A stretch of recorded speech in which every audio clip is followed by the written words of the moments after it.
on the line with us from Deutschland, for the professor of international economics at the University of Bayreuth in Germany, uni-bayruth.de is the website. Dr. Bernhard Herz. Dr. Herz, welcome to the program. Well, thank you. Thank you very much for joining us. I'm curious today, right now, as we speak, or maybe it's subsided. Well, it probably has by now. It's evening there in Germany. The country of Spain was locked down today because the Spanish people are protesting the austerity imposed on them by the EU and the European Central Bank and whatnot.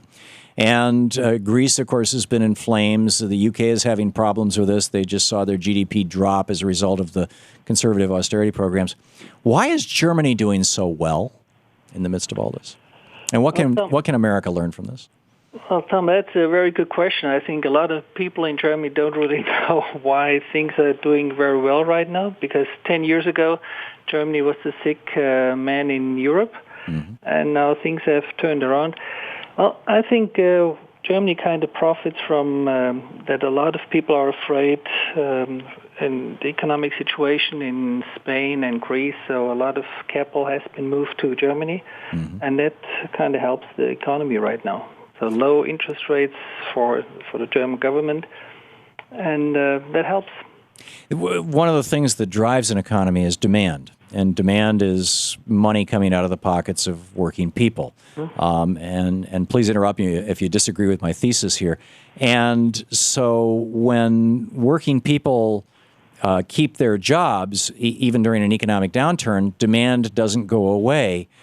Germany had this program, the Arbeit program, the short work program, that seems to have helped through this bounce. Plus, in the United States, if you lose your job, you lose your health care. You can no longer pay for health care services. In fact, you become a drain on the economy. Whereas in Germany, if you lose your job, you don't lose your health care. Do you think that those things are among the things that have been helping Germany, and the willingness of the unions to participate with companies, because any corporation in Germany with over 1,000 employees has to have half their board of directors made up of representatives of organized labor? I mean, that certainly has helped. I mean, the relations between companies and their employees are, I think, fairly well established in Germany. So you mentioned this program during the last crisis, 2008, following subprime, then when demand dropped all over the world, and a lot of companies kept their employees because they got subsidized, and some of these companies only had half of the regular work, but they kept their employees, and half a year later they are all doing very well. So if you have a situation like 2 years ago when you have this sudden drop in demand, these programs can really help, and I think that explains why Germany went through the crisis that good. Do any other countries in Europe have anything like that Arbeit program where the government helps with private industry? And not that I know of. I think not that I know of, no. Okay. Germany has also declared no more nukes, where you all are shutting down your nuclear power plants and replacing them with solar power. I get to Germany every year for the annual conference at Kinder Nugent Hilfswerk, and it's been fascinating over the last decade or so as I take the train from Frankfurt across, east to west across the country, or west to east rather across the country, looking north out the train windows at the southern-facing roofs of all the houses. It's been like this eruption of solar panels. What's going on there in Germany with that? Yeah, I mean, Germany has always been let's say, anti-nuclear power country. People have been very skeptic about nuclear energy, so there has always been this feeling that it's a dangerous source of energy. And now after Fukushima, even the conservative government declared this change in energy policy, and now they're closing down all the nuclear power plants. And as you mentioned, there's a big buildup in solar energy, and we just went today from the south all the way to the north of Germany, and you along the Autobahn, you see all these windmills. So it's you can even see in the countryside how this change in energy policy is taking place. It's really amazing.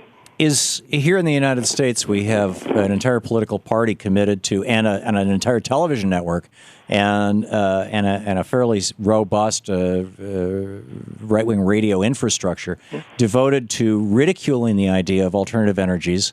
And basically, right now, in fact, there's legislation before Congress today to end the $3 billion a year subsidy that we give the oil industry in the United States. And the president's calling to end those subsidies. Yet this infrastructure says no, no more solar power, no more wind power. We need more oil, more coal. Are there those voices in Germany that are speaking purely on behalf of industry and have captured a large part of the electorate? And if not, what is it different about Germany than the United States? Is it that here we let companies buy politicians and there you don't, or what's going on? Well, good question. That's probably $1 billion question. I'm not really sure. I mean, what really helps in Germany is that you don't have any oil drilling companies, oil companies producing oil. Mm-hmm. So they're just selling oil and gasoline, and there's a lot of hassle right now. People are really upset about the prices for gasoline. And so this, I think, kind of helps. And then, you have this feeling of we don't want to have this nuclear energy. So, and I think what really helps is that they show it can be done. Right. I mean, you see these programs running, and actually they are too successful because now there's too much alternative energy produced. Now you have to kind of come up with the infrastructure. Right. You're upgrading your grid to handle all that electricity. Go ahead. That's currently the main problem, to the bottleneck in the whole thing. But I think they're catching up. And yesterday, and for 3 days, 2 days, Monday, Tuesday, and Wednesday this week, here at the United States Supreme Court, we had 26 state governments dominated by the Republican Party argue before the Supreme Court that America should not have a national health care system, that if somebody doesn't have enough money to afford health care, they should just die in the streets. How did Germans feel about that? We have a minute left, sir. Yeah, I mean, this is a very strange idea for I think Europeans in general. I mean, you have typically this mandatory healthcare system. I mean, there's a lot of problems with this system, but people basically think this is the system to keep. You have to fix it, and there are different things that have to be done. But basically, there's this feeling nobody should live along without healthcare. Right. I mean, this is a very strange idea for Europeans. So Europeans look at us and think we're nuts? My words, not yours. The United States is a great country, but in some respects, it's kind of difficult for Europeans to understand what's going on. Yeah, well, I would refer them to a series of Supreme Court decisions that have said that money is not property, it's actually speech, and corporations are not just artificial creatures of law, they are people, and that goes a long way to our explaining the bizarre nature of American politics right now. Dr. Bernhard Herz, professor of international economics at the University of Bayreuth in Germany. Sir, thank you so much for being with us today. Well, thank you, Tom. I'm very, very grateful for your insights. Thank you, sir.